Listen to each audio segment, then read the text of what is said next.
Ini adalah penampakan Anthurium siri setelah 7 bulan tanam. Jadi langkah pertama yang saya lakukan saat saya mulai menanam Anthurium sirih dulu, itu adalah memindahkan Anthurium sirih dari pot yang waktu itu ukurannya kecil ke pot yang ukurannya lebih besar. Jadi dengan memindahkan pot yang lebih besar, saya bisa memasukkan media tanam yang lebih banyak. Nah, pot yang saya gunakan waktu itu adalah dengan diameternya itu sekitar 35 ya, dengan panjang sekitar 45 cm. Nah, dengan pot yang ukuran besar ini, jadi saya berharap nanti akar-akar dari tanaman Anthurium sirih ini bisa tumbuh lebih baik, bisa bergerak dengan leluasa. Kemudian dengan media tanam yang jumlahnya juga bertambah dari sebelumnya, jadi saya memperkirakan tanaman Anthurium sirih saya ini mempunyai cukup nutrisi untuk pertumbuhannya. Nah, demikian yang saya lakukan awal penanaman dulu. Kalau saya tidak memindahkannya ke pot yang lebih besar dengan menambahkan media tanam, saya pikir pertumbuhannya tidak akan cepat karena nutrisinya juga terbatas, media tanamnya sedikit, kemudian perakarannya juga tidak leluasa untuk tumbuh dan berkembang. Itu langkah pertama yang saya lakukan. Kemudian yang kedua adalah media tanam. Nah, media tanam ini sangat menentukan ya untuk pertumbuhan tanaman, dan tidak harus sama untuk setiap tanaman tertentu, itu ada kecocokan ya. Tapi intinya dari media tanam ini adalah nutrisinya terpenuhi dan tidak becek. Nah, untuk Anthurium sirih ini saya tidak menggunakan tanah. Saya menggunakan campuran antara sekam mentah, sekam bakar, kemudian kompos dan pupuk kandang.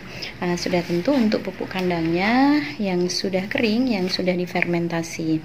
Kalau komposnya bikinan sendiri, hasil dari sisa-sisa sayur yang nggak kepake di dapur, atau dari ini rumput-rumput yang di depan, daun-daun kering seperti itu. Dengan perbandingan sekam mentah, sekam bakar 2-2, kemudian kompos dan pupuk kandangnya 1-1. Nah, seperti itu media yang saya gunakan untuk Anthurium sirih. Ini bisa dilihat media tanamnya. Wah, ya, ini dominan sekam mentah, kemudian sekam bakar, kemudian kompos dan pupuk kandangnya ini sudah hampir ini ya, sudah hampir nyatu ya, hancur. Nah ini media tanam yang saya gunakan, tidak ada tanahnya sama sekali. Nah kemudian ketika saya awal-awal menanam, karena masih kecil tanamannya, dan saya ingin tertutupi media tanamnya itu ketika saya siram supaya tidak kemana-mana dan menjaga kelembaban, saya berikan waktu di awal penanaman itu dengan saya tutup dengan lumut basah ya, dengan sphagnum. Masih ada nih lumut basahnya. Nah ini dengan lumut basah seperti ini saya pakai untuk menutup media tanam. Ya, fungsinya pertama menjaga kelembaban karena ini sangat porus medianya supaya tidak terlalu cepat menguap. Kemudian juga mempercantik penampilan dari Anthurium siri saya. Waktu itu kan masih kecil, jadi supaya kelihatan cantik sekitarnya saya tutup dengan moss ya, dengan sphagnum basah. Seperti itu. Untuk media tanam saya tidak menggunakan campuran kokopit untuk Anthurium siri saya ini. Alasannya sebenarnya kadang-kadang pakai juga ya, cuma untuk kokopit ini sebelum ditambahkan ke media tanam harus dicuci, direndam dulu, dicuci, diperas, baru kemudian dicampurkan ke media tanam. Nah saya tidak ada waktu untuk mencuci, memerasnya waktu itu, sehingga saya tidak gunakan kokopit. Kokopit ini tinggi tanin, jadi kalau Anda menggunakan kokopit tidak Anda peras dulu, tidak Anda saring dulu, kemudian campurkan begitu saja, ada kemungkinan kandungan asam yang tinggi ini tidak bagus untuk pertumbuhan tanaman kita. Tapi kalau Anda lakukan pencucian dulu, pemerasan dulu, insya Allah bagus juga dicampurkan. Nah seperti itu untuk media tanam Anthurium siri saya ini. Jadi media tanam ini adalah sumber nutrisi ya untuk tanaman, jadi dia memegang peranan penting. Nah saya melakukan pemupukan baru 1 kali setelah kurang lebih 3 bulan ya. Saya tidak menggunakan NPK untuk Anthurium siri saya ini, tapi saya gunakan tambahan pupuk kandang dan kompos ya. 3 bulan yang lalu ya, ini sekitar 7 bulanan untuk Anthurium siri ini. Jadi saya baru lakukan sekali pemupukan. Kalau Anda menggunakan NPK itu harus ekstra hati-hati karena dia kimiawi dan keras, dan kalau kita tujuannya untuk daun, jadi harus pilih NPK yang tinggi N-nya ya, nitrogennya. Jangan salah pilih. Kalau untuk P dan K itu untuk bunga dan buah ya. Jadi kalau Anda menggunakan NPK silahkan aja, tapi harus ekstra hati-hati dan penggunaannya jangan terlalu banyak, karena kalau banyak salah-salah daun bisa gosong ya nantinya. Kalau toh mau Anda gunakan NPK bisa dilarutkan dulu ke dalam air, kemudian disiramkan ya dengan dosis yang tidak terlalu banyak juga. Tapi sekali lagi untuk tanaman hias saya tidak gunakan NPK, saya gunakan kompos, hasil mengkompos sendiri. Dan ya alhamdulillah tanaman-tanaman saya nampaknya sehat dengan kompos dan pupuk kandang. Nih daun-daun barunya senantiasa bermunculan. Nah daun baru ini yang bikin senang tuh apa ya, Anthurium siri ini pertama dia tidak rewel, yang kedua daun barunya ini sering muncul ya, bahkan dalam 1 minggu itu kadang-kadang udah muncul lagi. Ini kemarin daun baru itu ini ya, ini sekitar berapa bulanan. Kemudian ini juga masih hijaunya tuh masih kelihatan, jadi belum lama. Nah kemudian susul yang ini, dan dalam waktu yang hampir bersamaan sudah muncul lagi nih daun baru. Nah daun baru ini menandakan bahwa tanaman kita sehat, media tanamnya memadai, nutrisinya cukup, kebutuhan airnya cukup. Untuk penyiraman Anthurium siri ini saya lakukan 2 atau 3 hari sekali. Walaupun dia medianya itu porus, tapi karena kebetulan Posisinya ini saya taruh di teras belakang yang tidak terkena cahaya matahari langsung, jadi penguapannya tidak terlalu besar juga. Dan selama ini saya hanya menyiramnya 2 hari sekali atau 3 hari sekali. Nah, menyiramnya ini seringnya saya pakai sprayer ya, sekalian untuk membersihkan ini debu-debu yang menempel di ini pertulangan daunnya ya, yang seperti urat-urat begini. Ini kalau jarang saya semprot, biasanya ada debu nyelip di situ, sehingga itu penampilannya tidak cantik. Di samping juga mungkin mengganggu untuk ini ya, fotosintesisnya, sirkulasi oksigennya. Nah, saya bisa semprot seperti ini. Nah, saya semprot seperti ini dulu, nanti terakhir baru kemudian saya siram. Dengan penyemprotan seperti ini, debu-debunya luruh sehingga daunnya nampak segar dan bersih.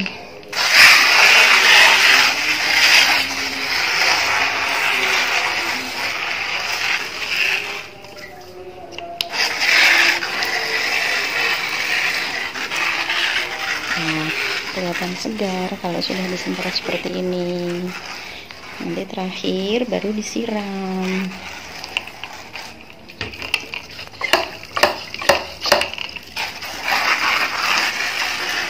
Sprayernya ini agak besar ya, karena saya ingin meluruhkan debu-debu. Mungkin nanti terakhir baru sprayer yang halus,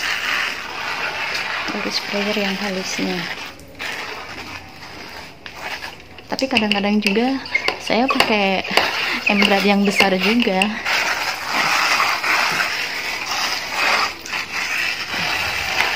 Biar segar kalau dibeginikan. Dan ternyata ini membuat daun anthurium saya selalu nampak cantik dengan disiram 2 hari sekali seperti ini. Nah, nanti kalau sudah nggak ada daunnya, baru biasanya saya semprot dengan sprayer yang halusnya. Agak halus seperti ini. Kalau musim hujan, saya 3 hari sekali. Tapi kalau nggak hujan, kalau tidak hujan, biasanya saya siram 1 hari sekali. Di saat udara terik seperti itu, kemarau, itu saya siram sehari sekali. Minimal 2 hari sekali kalau kebetulan sedang repot. Nah, kalau debu-debu yang menempel itu sudah luruh, sudah bersih, biasanya saya semprot sekali lagi dengan semprotan seperti kabut seperti ini, ya, untuk membuat daun-daunnya itu semakin segar, semakin sehat. Saya tidak menggunakan pengkilap daun dan sejenisnya ya, serum daun dan sebagainya itu tidak sama sekali. Saya cukup menggunakan air saja untuk menjaga kesegaran dan kesehatan dari daun-daun tanaman hias saya. Penyemprotan pada daun tadi tidak bisa membuat media tanam basah seluruhnya. Kalau toh basah biasanya hanya di permukaan saja, sehingga biasanya saya akan melakukan penyiraman lagi untuk media tanamnya. Penyiraman dengan air yang cukup banyak sampai seluruh media tanam ini basah kuyup ya. Jadi sampai kuyup seperti itu. Karena ini media tanamnya adalah porus, sudah tentu air tidak akan menggenang, tidak becek sama sekali media tanam ini karena tidak ada tanahnya.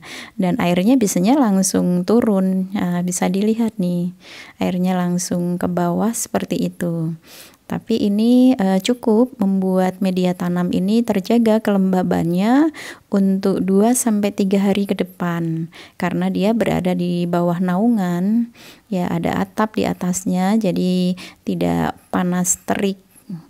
Sehingga ya 2-3 hari saya baru menyiramnya kembali. Nah, kebutuhan air ini perlu kita perhatikan karena air adalah unsur utama yang diperlukan oleh tanaman untuk pertumbuhannya.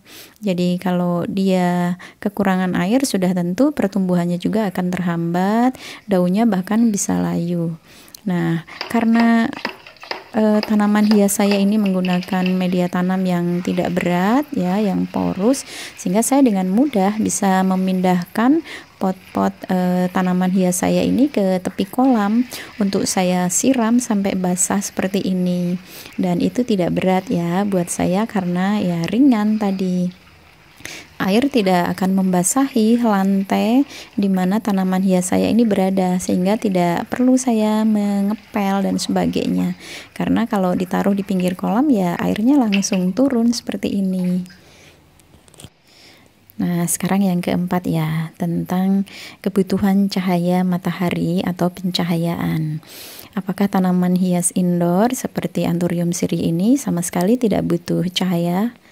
Nah, saya pikir walaupun tanaman hias indoor sekalipun, dia tetap membutuhkan cahaya matahari walaupun tidak secara langsung.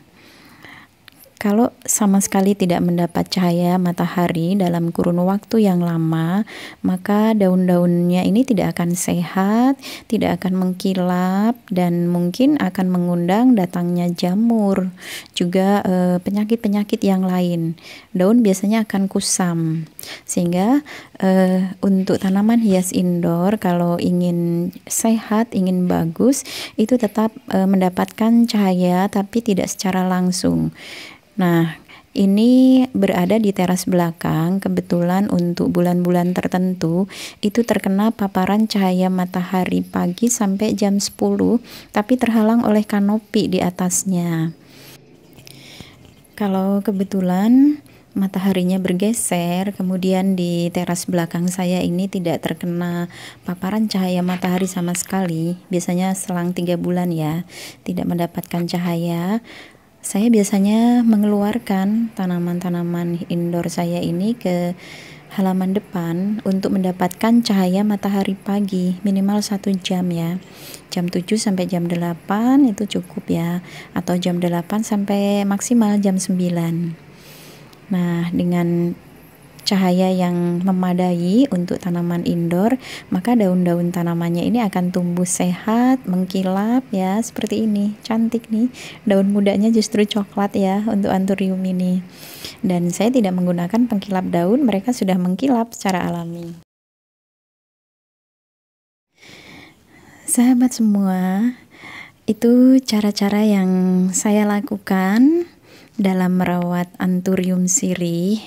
Dan hasilnya alhamdulillah, dengan cara yang saya lakukan itu tanaman hias Anthurium siri saya tumbuh sehat ya. Bisa dilihat dari daun-daunnya yang semakin besar, kemudian daun-daun baru yang terus bertambah. Daun yang kecil coklat itu nanti bisa sebesar ini ya. Jadi terus membesar daunnya. Ini menandakan bahwa kebutuhan nutrisinya mencukupi, kemudian pencahayaannya juga sesuai keperluan dari tanaman Anthurium ini.